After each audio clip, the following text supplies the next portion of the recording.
इस वक्त आप देख रहे हैं और इस वक्त में आप बात गोवा की, क्योंकि 5 राज्यों में जहां चुनाव है वो गोवा भी है। गोवा में राजनीतिक उठापटक क्या चल रही है, आइए उस बारे में समझ लीजिए किस तरह की गोवा में राजनीतिक उठापटक चल रही है। गोवा के बारे में, गोवा में जारी है राजनीतिक उठापटक। वहां पर चुनाव को लेकर के राजनीतिक उठापटक लगातार जारी है। गोवा में, गोवा की 40 विधानसभा सीटों पर एक ही चरण में चुनाव होने हैं।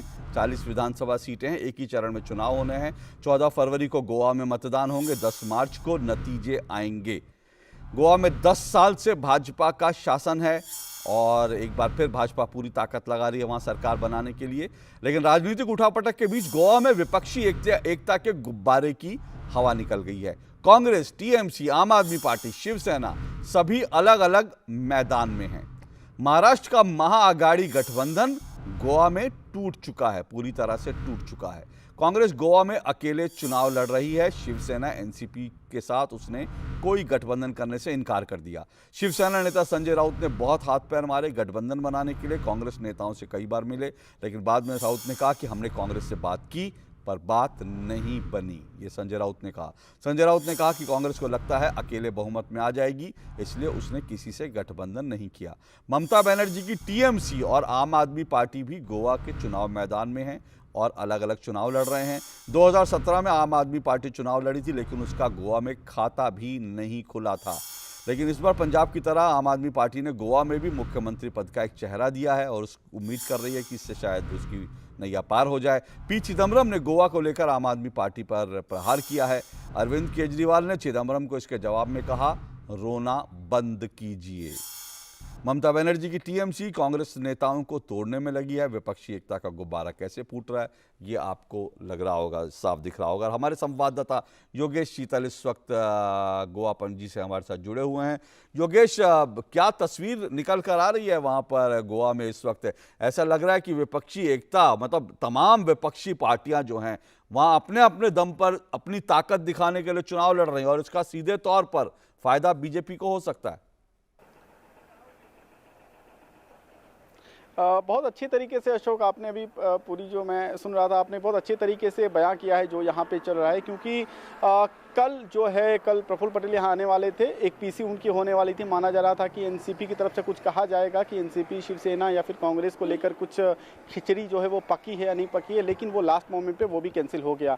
आज आम आदमी पार्टी ने एक मुख्यमंत्री कैंडिडेट के रूप में एक चेहरा जो है वो सामने किया है, अमित पालेकर का। लेकिन दिक्कत ये है कि पहले भी आम आदमी पार्टी गोवा में ऐसा दांव खेल चुकी है कि एक पर्टिकुलर भंडारी कम्युनिटी, चूंकि वो यहाँ पे थोड़ा नंबर उनके अच्छे हैं, तो वो चाह रही है कि उस कम्युनिटी को आगे करे ताकि उस कम्युनिटी का वोट आ सके। जिस तरीके से हम जाति आधारित राजनीति का एक हम कह सकते हैं कि छोटा सा हिस्सा हम बिहार या उत्तर प्रदेश इस तरीके के राज्यों में देखते हैं, वो शोध यहाँ पे वो करने की कोशिश की थी। लेकिन जब हमने लोगों से बात की यहाँ पे, और पहले भी जो पॉलिटिकल विश्लेषक यहाँ पे हैं, उनका ये मानना है कि गोवा में इस तरह की राजनीति न कभी फलीभूत हुई है, ना आगे कभी, न भूतो न भविष्यति वाली बात जो है वो है। तो अब कितना इस पे जो असर होता है वो तो खैर आने वाला वक्त बताएगा। बाकी टीएमसी जो है वो एलेक्स रेजिनॉल्ड को लेकर जो बात कर रही थी, को बड़े नेता थे कांग्रेस का, उसको उन्होंने, जैसा आपने कहा कि कांग्रेस को तोड़ने की कोशिश में लगी हुई है, लेकिन वो भी बैकफुट पे आ गई। क्योंकि जिसको उन्होंने वो कुछ महीने पहले टीएमसी ने अपने खेमे में लिया था, वो वापस उन्होंने टीएमसी को छोड़ दिया, ये बोलकर कि जो उनके कंस्टिट्यूंसी के लोग हैं वो इसके लिए राजी नहीं है, उनको प्रतिक्रिया अच्छी नहीं मिल रही है। तो ये करवाहट का माहौल बना, उन्होंने वो टीएमसी छोड़ दिया। बाकी आम आदमी पार्टी टीएमसी के अलावा अगर बात करें तो कांग्रेस जो है वो कई सारी चीज़ों को लेकर आगे आई है, जो कांग्रेस का रहता है। जिस तरीके से हमने देखा था, उन्होंने न्याय का एक गुब्बारा छोड़ा था, वैसे ही फ्री में पैसे देने वाली बात जो है, अलग अलग महिलाओं को पैसे देंगे, इस तरह की बातें जो है लेकर कांग्रेस जा रही है। रोजगार को भी एक विषय बना रही है। लेकिन दिक्कत ये है कि जो प्रमोद सावंत हैं वो ऑलरेडी रोजगार के मोर्चे पर उन्होंने गोवा में काफ़ी अच्छा काम किया है। और लोग ऐसा बताते हैं, हम जो आपको यहाँ से स्टोरी फाइल करेंगे उसमें आप देखेंगे कि रोजगार और विकास को लेकर लोगों का क्या कहना है। वो हर तरह के लोग हैं, हर नॉर्थ गोवा के भी है, साउथ गोवा के भी है। कुछ चीज़ें हैं वो लीगल हर्डल्स में फंसी है, जैसे माइनिंग जो है 15 से 20% जो लोग हैं वो माइनिंग से जुड़े हुए थे, उनका रोजगार जो है वो छिन गया यहाँ पे, क्योंकि सुप्रीम कोर्ट का ऑर्डर था। तो जो वर्कर्स हैं उनको भी मालूम है कि चूंकि मामला लीगल है तो इसमें पॉलिटिकल चीज़ें उतना ज़्यादा असर नहीं करेगी। अलग बात है कि उस पर अभी भी आश्वासन दिए जा रहे हैं। आम आदमी कह रही है कि हम आएंगे तो 6 महीने में शुरू कर देंगे, लेकिन चूंकि सर्वोच्च न्यायालय का फैसला है तो वर्कर्स को यहाँ पे मालूम है, यहाँ के वर्कर्स थोड़ा जागरूक हैं, जब हमने जो उनसे बात की।